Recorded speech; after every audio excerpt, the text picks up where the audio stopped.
G'day everyone. Look, if you're an Aussie professional grinding through back-to-back meetings, or maybe a student trying to cram for exams while your phone buzzes every 3 seconds, you already know the drill.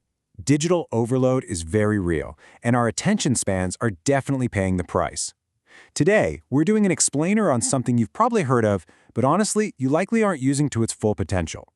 We're going to transform the Pomodoro Technique from a basic everyday time management hack into a neuroscientifically validated framework for taking back your focus. Okay, let's dive into this. But first, just a super quick heads up that this explainer is for educational purposes only.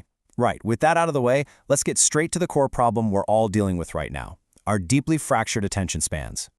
Here's our roadmap for today. 1. The modern focus crisis. 2. What is the Pomodoro Technique? 3. The 5-step Pomodoro method.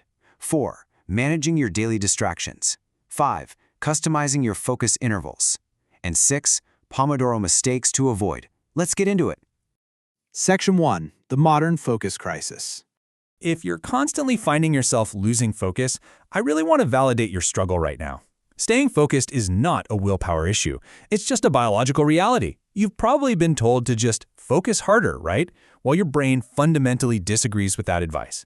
There's this concept called vigilance decrement. Basically, your prefrontal cortex, the part of your brain that handles sustained attention, is incredibly metabolically expensive. It just burns through glucose and oxygen so fast. When you focus hard, your brain waves start out as these sharp, highly engaged beta waves. But as the minutes tick by, neuroscience shows those beta waves get crashed by sluggish theta waves.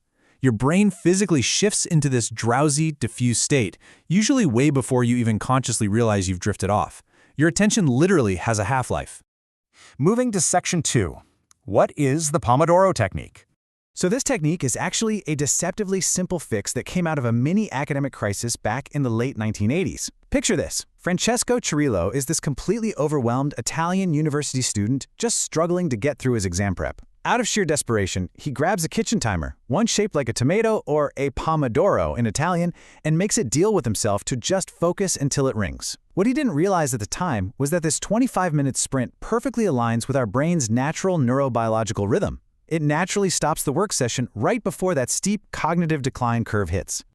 All right, Section 3, the 5-step Pomodoro method. So, how do we actually execute this biological pacing device? The real key is following these 5 steps with total intention. Step 1, choose one specific task. Step 2, set a timer for 25 minutes. Step 3, work continuously until you hear the ring. Step 4, take a 5-minute completely screen-free break. And Step 5, after 4 of these cycles, take a longer 20 to 30-minute break. This works because that 25-minute sprint is the absolute sweet spot. It's just long enough to get into a focused groove, but short enough to stop you before your brain starts generating those sluggish theta waves.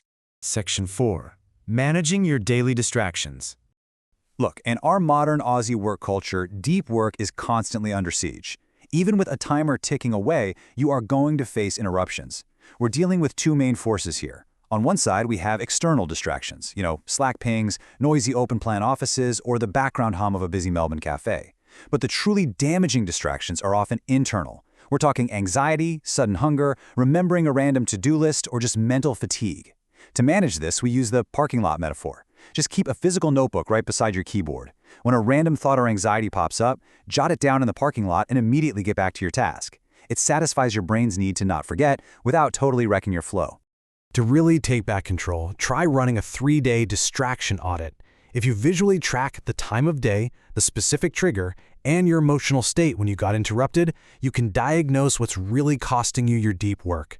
You might realize your afternoon energy dips are leaving you super vulnerable, or that checking social media is just an avoidance behavior for when a task is too hard. At the end of the day, you really can't fix what you haven't measured. Which brings us to Section 5, customizing your focus intervals. To truly master this, you need to adapt the timer to the task rather than forcing the task into the timer. Comparing the rhythms, the classic 25 minutes on, 5 minutes off rhythm is fantastic for studying, reading notes, and variable tasks.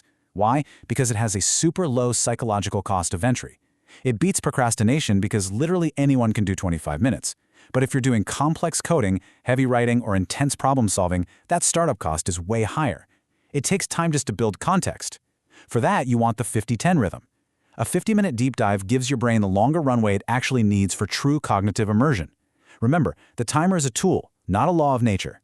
And that leads to a brilliant hybrid secret from the sources known as the Pomodoro. Start that 25-minute timer just to overcome your initial resistance and laziness. But if the timer goes off and you realize you've actually hit a peak flow state, like maybe you're finally understanding a really complex concept, ignore the timer. Seriously, don't break your momentum. Just keep going until your focus naturally dips, and only then take your break. Section 6. Pomodoro mistakes to avoid. So what are the common traps that absolutely ruin the effectiveness of this technique? Well, here are the top 5 mistakes we see all the time. First, being way too strict on the time intervals. As we just discussed, you've got to adapt as needed. Second, taking terrible breaks. If you spend your 5-minute break scrolling TikTok, your brain literally cannot clear adenosine. That's the metabolic byproduct that makes you tired. You are carrying that fatigue right into your next session. Stand up instead. Third, ignoring your natural energy levels. Don't try to do your absolute hardest work when you're completely exhausted. Fourth, multitasking instead of setting one specific goal per interval. And fifth, failing to use active learning. Passively rereading notes during a Pomodoro is honestly still a waste of time. You have to combine it with active recall to make it stick. You see, the Pomodoro method isn't meant to exist in a vacuum. It belongs in a much broader focus habit toolkit. It becomes immensely powerful, a real multiplier, when you combine it with time blocking on your calendar, digital minimalism to clear out your environment, and rigorous single tasking. When you layer these strategies together, you create an environment where deep work happens by design, not just by accident. I want to leave you with this final, kind of provocative thought. Your brain has very real physical limits, and its attentional resources deplete on a totally predictable curve. So, are you managing your fatigue, or is your fatigue managing you? By using the Pomodoro framework, you aren't just managing time, you're actually managing your neurobiology.